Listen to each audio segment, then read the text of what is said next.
in the early days when I worked with people, I used to fix this problem and fix that problem, and you'd have this, a health thing, and we'd work on that, and we'd work on this. And one day I discovered, much to my amazement, that if I would help people learn to love themselves, to really accept themselves as they are, we didn't have to work around problems, because it was almost like a miracle. Everything seemed to fall away. It's a hard one for people because we grow up believing that we're not good enough and nothing is right.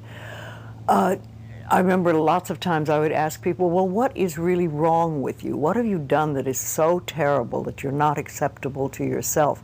And I never, ever, ever got an answer that made any sense. You know, they might say something like, well, I'm too fat. Well, so, you know, but when you talk about loving yourself, a lot of people think that that's vanity, but it isn't really. It has nothing to do with that. That is narcissistic. But to really care for you and to acknowledge that you are an important being. It's almost like in the Bible they would say, you recognize that you are a child of God, that therefore you are perfect. But even if you're not a biblical person, if you can recognize that you are a being that has self-worth, if you can really recognize your own worth, then you start to treat yourself differently. And I think that's what's so very important about loving yourself, is you stop beating yourself up, you stop making yourself wrong, you stop talking about how awful you are, and you stop saying things like, I'm really stupid and stuff, and you start to treat yourself with a certain amount of respect.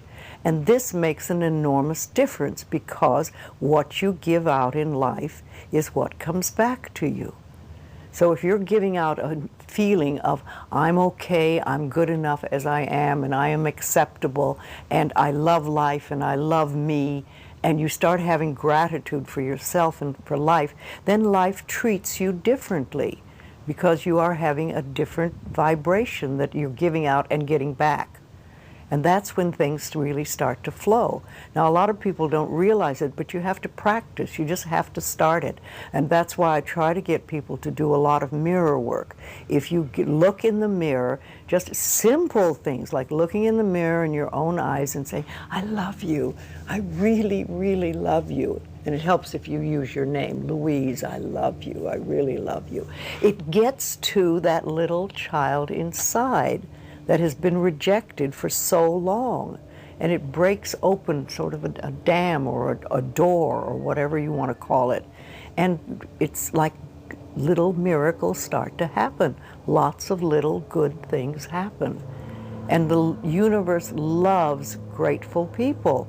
The more grateful you are, the more you get to be grateful about. It's that simple. Life is really very simple. We make it enormously complicated, but it doesn't have to be. Everybody's on a journey from the time we're born till the time we leave. But when we go on a spiritual journey, it seems to be more conscious, and we begin to make conscious choices about life instead of just going on and getting up in the morning and doing our stuff and then going to bed. We begin to make conscious choices of our thoughts and our actions and even the foods we eat and things like that. And it's putting your foot on the pathway one step at a time. And some of us do very devious journeys, and we take lots of little side tracks, and we don't get very far really.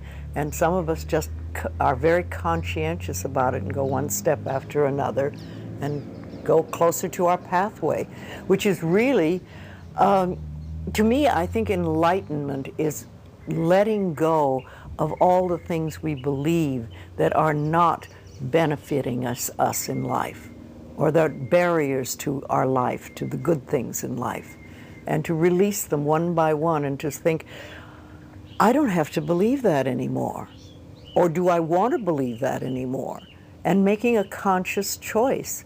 When we can understand that every single thing we believe has been a choice, and it may or may not be true. It can be true for you and not for you, because it's your belief system and your belief system, and then I have my belief system. I say a lot.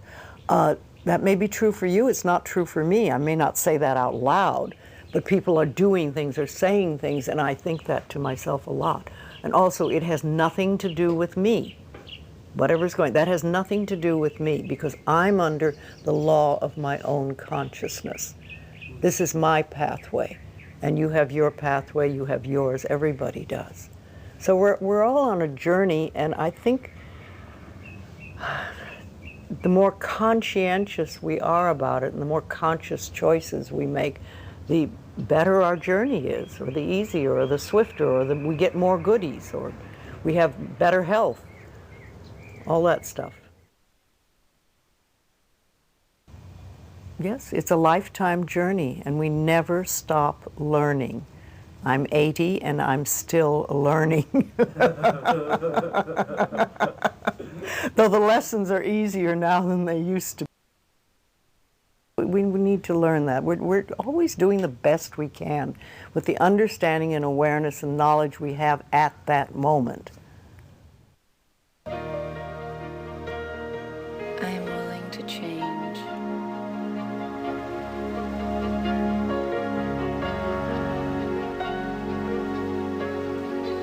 What you think and what you believe is what will come true for you. Your thoughts create your life. It's that simple. And when we can get that, we can make enormous changes.